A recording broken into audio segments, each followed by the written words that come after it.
I remember that moment with terrifying clarity. The coldness of the water on my skin and the absolute deafening silence beneath its surface. The only thing I could hear was the muffled beating of my own heart, getting slower and slower, weaker and weaker.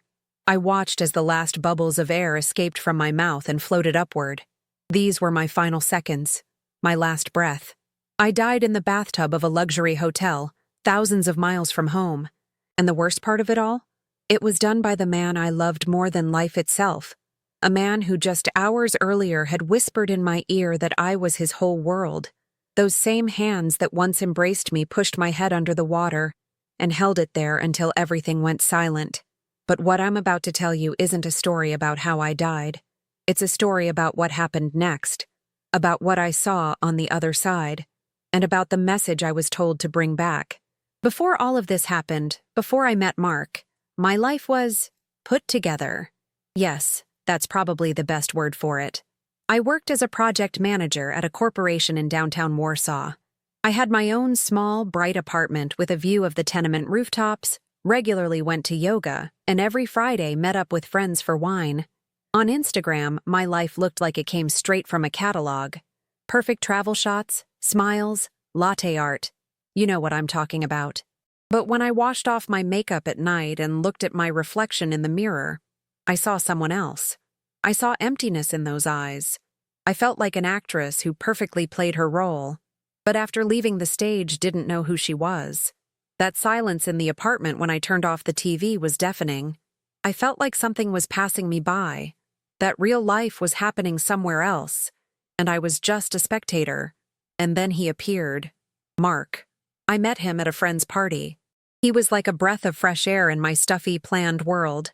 He had an energy about him that attracted everyone around. When he talked to me, I felt like no one else in the room existed. His eyes literally sparkled when he looked at me. For the first time in years, I felt like someone truly saw me. Not my LinkedIn profile, not my perfect photos, but me. He filled that emptiness with the force of a hurricane. Suddenly, my life took on colors, tastes, sounds. With him, even an ordinary walk in the park became an adventure. He was passionate, intense, and I drank up his attention like someone dying of thirst. He said I was the most beautiful woman he'd ever seen, that his life had no meaning without me, and I believed it, because I so desperately wanted to believe it. But even then, there were signs, small, subtle cracks in the perfect picture that I stubbornly ignored. I remember how he got upset once because I spent an evening with a girlfriend instead of with him. His voice over the phone turned cold as ice. He said, "I thought I was the most important thing to you." Instead of feeling concerned, I felt guilty. And the next time I canceled plans, just to see the smile on his face. That was the first invisible chain I willingly accepted. None of my loved ones saw it. To them, he was ideal. A charming, caring guy who carried me in his arms. Only I knew that look of his, which could change in an instant from warm to ice cold when another man smiled at me on the street. Only I felt how his hand on my shoulder would tighten just a bit too much when he whispered, "You're only mine, understand?" And I explained it away as his immense love. I told myself he was just jealous because he cared about me so much. Until one day, after another quiet argument about a like under my photo, Mark looked at me and said with a smile that didn't reach his eyes, "You know what we need, to get away from all this. Just you and me. I've booked us the vacation of a lifetime. We're flying to Santorini." I felt then that this was a chance to fix everything, to get back to what we had in the beginning. I had no idea this wasn't an escape to paradise. It was a one-way ticket to hell.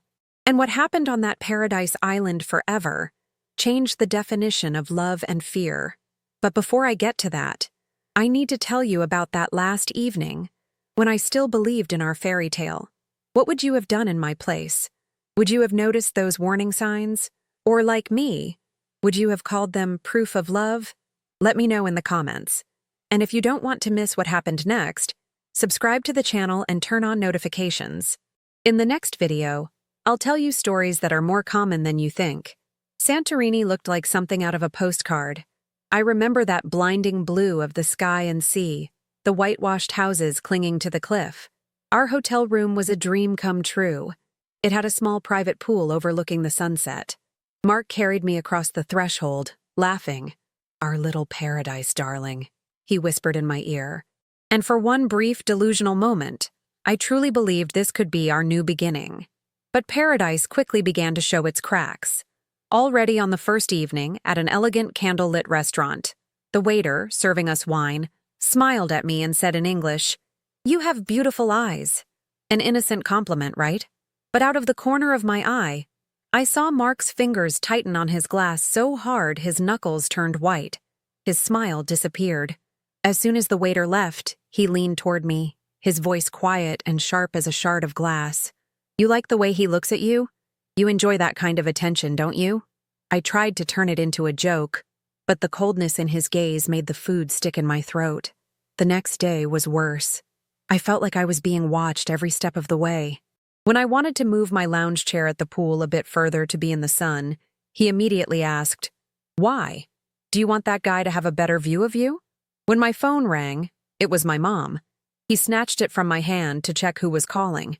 He explained it as concern. He said he wanted to protect me from the whole world, that I was too precious to him. And I, so desperately craving love, let him build that golden cage around me. Beautiful, luxurious, but tighter with each passing day. I started to feel like an actress on stage.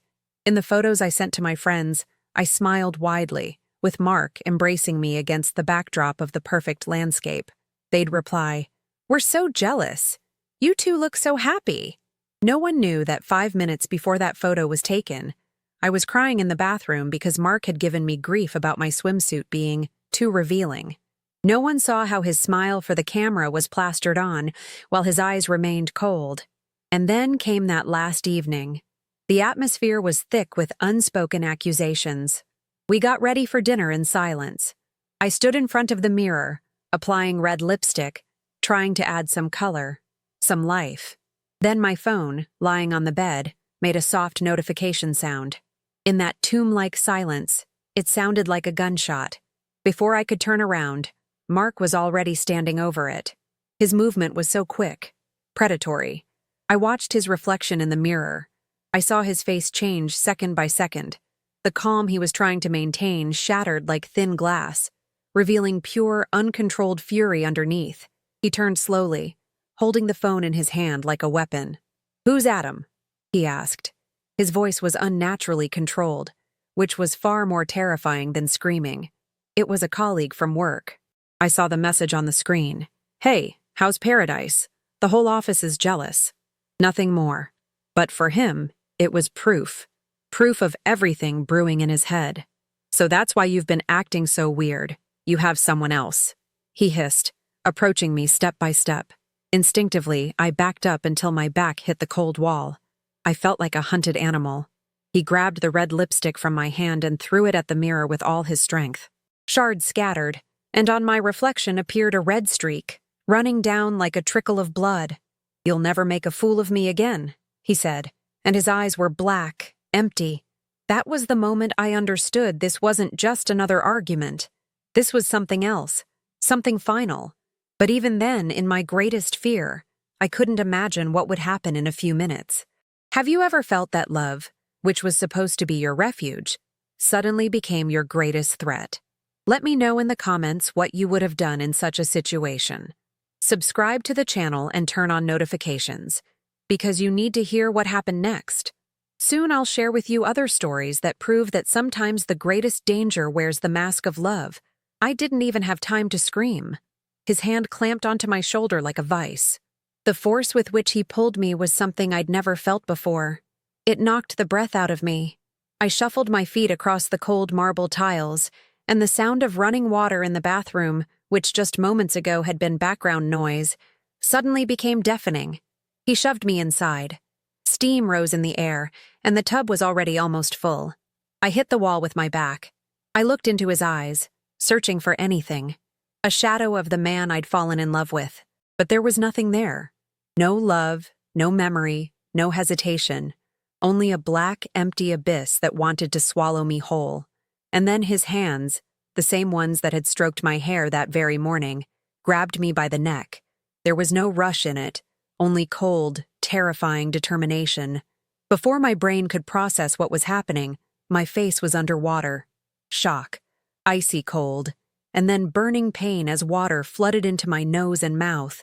The struggle began. Pure, animal panic for survival.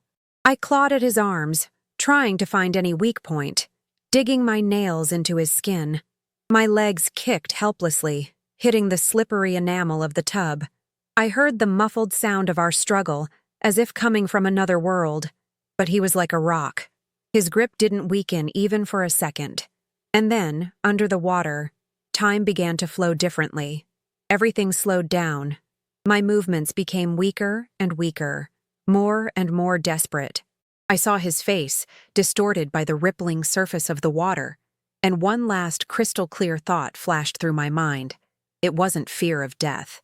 It was crushing grief. How could love turn into something like this? How did the path that was supposed to lead to paradise end here, in this grave of luxury porcelain?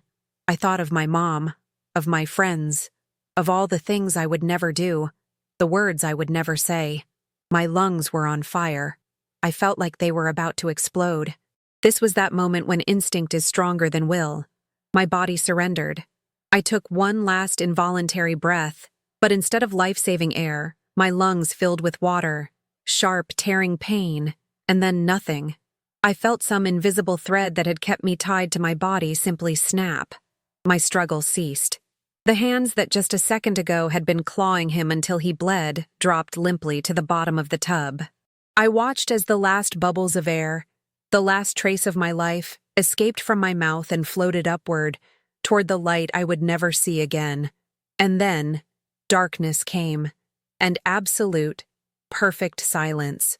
I thought that was the end, that after that last, burning moment of pain would come only eternal emptiness. But what came wasn't emptiness. It was silence. Absolute deep silence like I'd never experienced. I could no longer hear the water, my heartbeat, nothing. Only me, suspended in velvety, boundless darkness. And then I felt it. A gentle tug, as if someone had cut the last thread connecting me to what was below. Suddenly, I stopped feeling the cold of the water. The pain in my lungs vanished.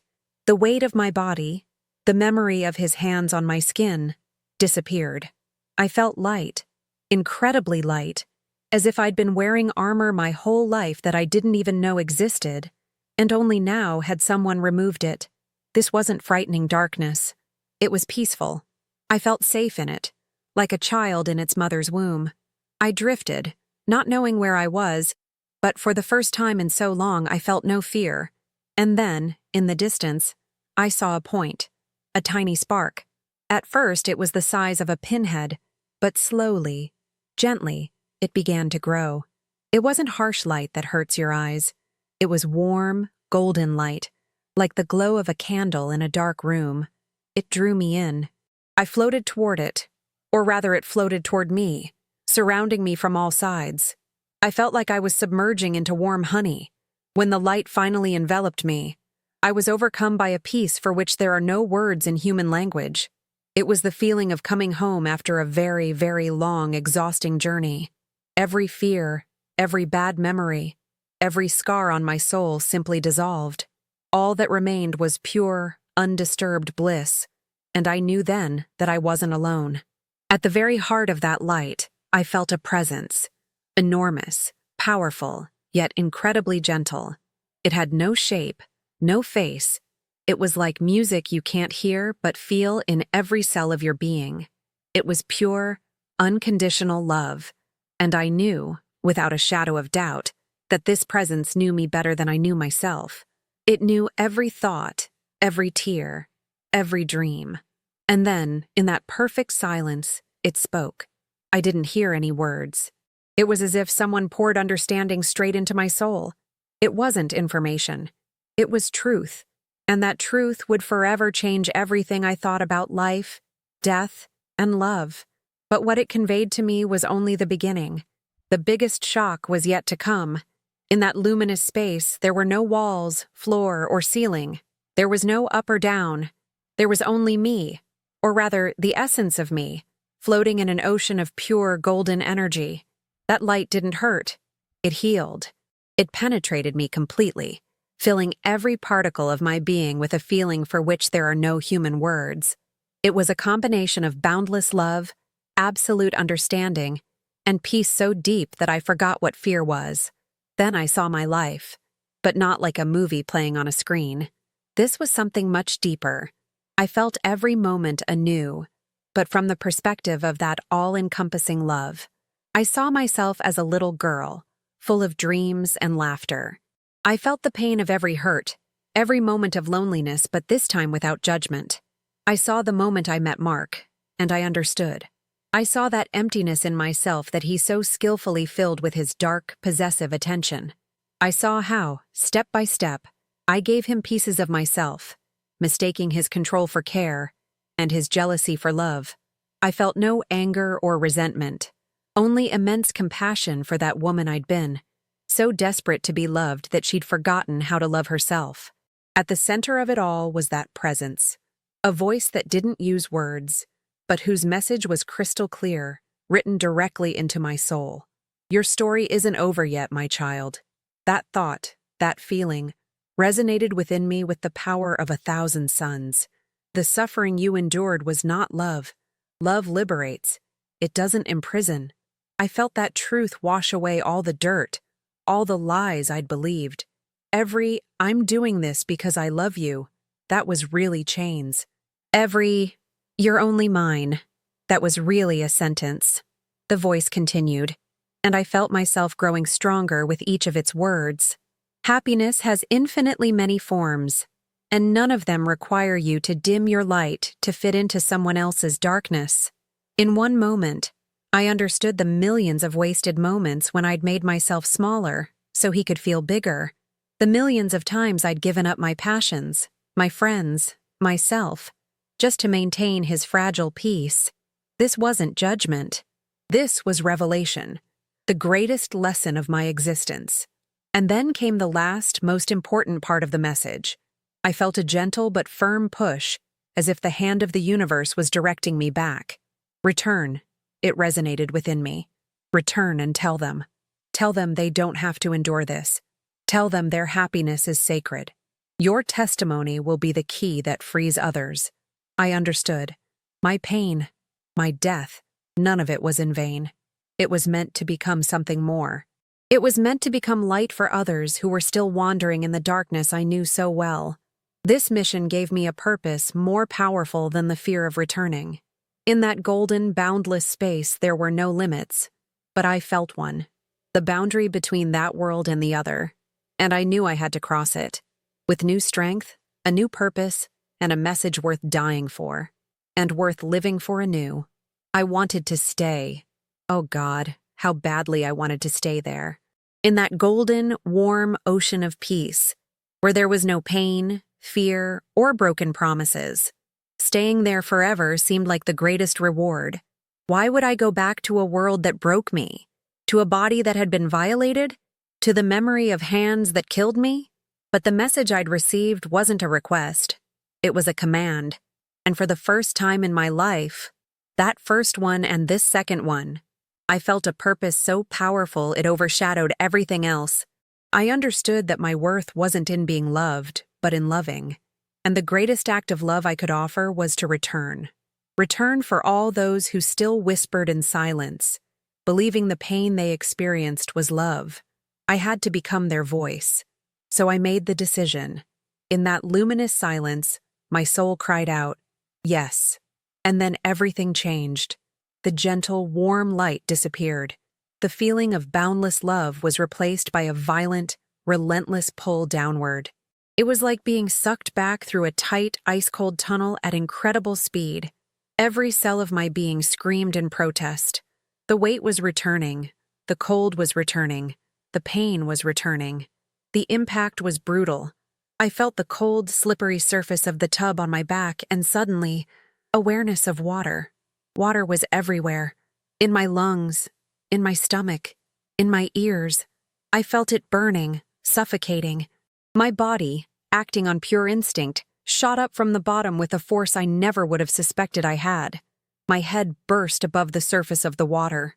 The first breath was fire, the most painful and at the same time sweetest thing I'd ever experienced. My lungs burned as I furiously expelled water and death. The coughing tore at my throat, and each desperate gasp of air was like swallowing broken glass. And then, through tears and water flooding my eyes, I opened them, and I saw his face. Mark stood where I'd left him, by the edge of the tub. He was paralyzed. His hands still dripped with water, the same water that had killed me. But his face, that was a sight I'll never forget. There was no remorse on it. There was no love, only pure primal fear. The absolute ice-cold terror of a man watching his greatest, darkest secret rise from the grave and look him straight in the eye. He was seeing a ghost. He was seeing his crime come back to life. In that moment, I was no longer afraid of him. I looked at him and saw only a small, terrified man whose darkness had just been exposed. I'd returned, and I had a mission, and he was its first speechless witness. Have you ever felt that you had to hit rock bottom to find the strength to bounce back and start over? Let me know in the comments what you think about such a second chance. If you don't want to miss what happened next and how my mission changed everything, subscribe to the channel and turn on notifications. Soon I'll share stories that show that even from the deepest darkness, you can return to the light. I don't know how much time passed before anyone moved. Seconds? Minutes? We stood like that. Me, shivering and dripping with water in the tub, and him, frozen in terror. His face was a canvas painted with pure, unbelievable fear. Finally, his paralysis broke. He didn't lunge at me, didn't scream. He simply turned and ran out of the room as if the devil himself were chasing him. I heard the front door slam, and then came silence. The same silence I'd known on the other side, but this time it was cold and empty. I don't know where I found the strength, but I crawled out of the tub, wrapped myself in a towel, and with the last remnants of consciousness, dialed the number for reception. My voice was only a hoarse whisper, "Help." I woke up in a sterile white hospital room. The smell of antiseptics drilled into my nostrils. The Greek doctors spoke to me in broken English, their faces expressing professional compassion, but in their eyes I saw pure bewilderment. On the chart they wrote, "Attempted drowning, post-traumatic shock." No one used the word murder, and certainly no one mentioned resurrection. To them, I was the victim of an unfortunate accident or a nervous breakdown. When I tried to tell them what happened, what I saw, they looked at me with pity, like someone whose trauma had stolen their reason. I was a prisoner of a truth no one could understand. And Mark? He disappeared, vanished into thin air like a bad dream, leaving behind only his credit card at the hotel and my shattered life. The hardest part was the conversation with my mom. Her voice over the phone was a mixture of relief and panic. "Sweetheart, what happened? They said you had an accident." How was I supposed to tell her? How to explain that the man I'd introduced them to, whom they'd liked, had tried to kill me? And even worse, how to say, "Mom, I died, but I came back?"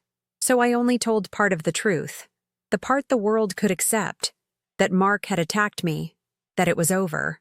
I heard her crying on the other end, and I couldn't shed a single tear. I felt like I was telling someone else's story. Returning to Warsaw was like landing on an alien planet. My apartment, once my sanctuary, now seemed cold and foreign. Every sound was too loud, every light too bright. The world rushed forward, and I stood still, suspended between life and death. The worst was water. The sound of a dripping faucet gave me chills. The shower was torture. I stood under the stream of hot water, but felt only the icy cold of the tub in Santorini. My friends tried to help, brought food, sat with me in silence, but I saw in their eyes that same lack of understanding. To them, I was like a broken mirror, still me, but the image was forever distorted. But amid all this chaos and pain, something in me began to change. The fear of Mark that should have paralyzed me disappeared. It was replaced by a strange, unshakable calm. I remembered that presence, that light, that mission. It became my anchor in the storm. When I looked in the mirror, I no longer saw a victim. I saw someone who'd been to the very bottom of hell and come back. My eyes were different. deeper. I looked at people on the street and saw more than just faces. I saw their quiet battles, their hidden wounds, their longing for light. The emptiness I'd once felt was filled with purpose. One evening, I picked up my phone and opened my ideal, carefully curated Instagram profile. I scrolled through photos of a smiling, carefree girl who traveled, drank perfect lattes, and pretended to have it all. That wasn't me. Not anymore. With one swipe of my finger, I hit the delete account button. I felt relief, as if I'd shed a heavy coat. That was the first step, the first breath of my new life. I knew my story wasn't meant to be hidden. It was meant to be told. Do you think such a traumatic experience can become the greatest gift? Can true light be born from the greatest darkness? Let me know what you think. And definitely subscribe to the channel and turn on notifications. Because what I did next is proof that sometimes you have to lose everything to find your true self. Soon I'll share with you other stories that will confirm this for you. Quitting my corporate job was easier than I thought. I remember standing in my boss's office, and he looked at me with surprise as I submitted my resignation. "But Isa, you're on a direct path to promotion," he said. I looked out the window at the glass towers that once seemed like the pinnacle of my dreams. Now I saw in them only cages. Beautiful, gleaming cages where people dimmed their light to fit into the narrow frames of expectations. I smiled and said, I have a different path now. For the first time, I didn't care what anyone thought of me. My relationships with people underwent a revolution. Some friendships, those built on complaining about work together and gossiping over wine, simply faded. I no longer had the energy for superficial conversations. When I tried to tell them what I felt, what really happened, I saw embarrassment in their eyes. I'd changed into someone they couldn't understand. It hurt. I felt lonely. But then new connections appeared. I started going to support group meetings. There, in a circle of stranger women who shared their stories in whispers, I felt at home for the first time. Listening to them, I saw fragments of myself, fragments of my pain. And I understood that my mission wasn't just mine. I belonged to them. The message I had to convey burned inside me. But how to do it? How to stand before the world and say, I died and came back to warn you? People would lock me in a psychiatric hospital. One sleepless night, I sat down at my laptop and started writing. Words flowed from me like a river. I wrote about love that became a prison, about silence that screamed, about emptiness in the eyes of a perfect man. I didn't write about the tub, about the light, about God. Not yet. I wrote only about what happened before, about those small, poisonous lies we mistake for love. When I finished, I had my entire story before me. And then I knew. It couldn't remain just for me. I started a blog, an anonymous one. I called it First Breath. I hit publish with my heart pounding like a hammer. I was terrified. I felt naked, exposed to the whole world. For the first day, nothing happened. And then, the next morning, I saw the first comment. It was just one sentence, from a woman with the username Loss28. She wrote, I thought it was only me. Thank you. And then something in me broke. I cried for the first time since my return. These weren't tears of sadness, but of relief. I wasn't alone. And my testimony, just as that voice had said, truly was a key. After that one comment came dozens, and then hundreds of others. Stories of women from all over Poland began flooding my inbox. Each of them was an echo of my own. My life took on a meaning it had never had, even in the happiest, most staged moments of the past. I sold my downtown apartment and bought a small house outside the city, with a garden. I learned to live slower. I began to appreciate things I hadn't noticed before. The warmth of sun on my face, the taste of morning coffee, silence that was no longer deafening but soothing. I was no longer a project manager. I'd become a beacon. My story stopped being my burden and became my tool. I understood that God didn't send me back to live in fear. He sent me back to show others how to live without it. Do you believe that the greatest tragedies can lead to finding true purpose in life? Can someone stronger be born from the ashes of the old you? Let me know in the comments what you think. Subscribe to the channel and turn on notifications. Because the stories I want to share with you aren't just my story. They're the voices of thousands of others who deserve to be heard. I had to die to learn how to live. I had to touch the very bottom to understand that it wasn't my end at all. It was the beginning of everything I was meant to become. The message I brought back is simple, but it's the most important truth I've learned. Love shouldn't hurt. Happiness isn't a reward for patiently enduring pain, and absolutely no one has the right to dim your light just so they can feel better in their own darkness. So if what I've told you sounds even slightly familiar, if you feel like every day you're becoming smaller and smaller, quieter and quieter, and your smile is just a mask, please listen. This message is for you. Your life is too precious to become the last breath in someone else's story. Choose to become the first loud breath of your own story. Start today. And you, what do you think about this? Do you believe that the greatest strength can be born from the greatest trauma? Let me know in the comments. If my story moved you and you don't want to miss the next ones that deserve to be heard, subscribe to this channel and turn on notifications. There are more of us than you think.